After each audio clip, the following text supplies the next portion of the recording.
મુખ્યમંત્રીને આવેદન આપતા પહેલા જ પોલીસ દ્વારા 300 થી વધુ આરોગ્ય કર્મચારીઓની અટકાયત.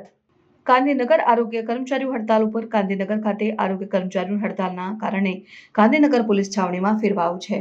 આરોગ્ય કર્મચારીઓ વિધાનસભામાં મુખ્યમંત્રીને આવેદનપત્ર આપે તે પહેલા જ પોલીસ દ્વારા 300 થી વધુ આરોગ્ય કર્મચારીઓની અટકાયત કરવામાં આવી હતી. બીજી તરફ આરોગ્ય મંત્રી ઋષિકેશ પટેલે આરોગ્ય કર્મીઓને ચેતવણી આપતા જણાવ્યું કે હડતાલ ગેરવાજબી છે, વહેલી તકે સમેટી લો, નહીંતર યોગ્ય કાર્યવાહી કરવામાં આવશે. ગત હડતાલના સમાધાનમાં સીએમ સાહેબના પરામર્શથી આ બે મુદ્દા અમારા બાકી છે.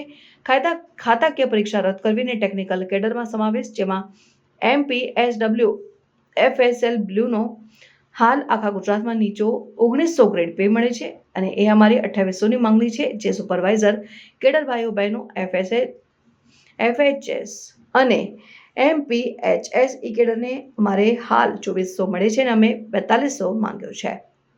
સ્ટોરી જિગ્નેશ મકવાણા, ગાંધીનગર.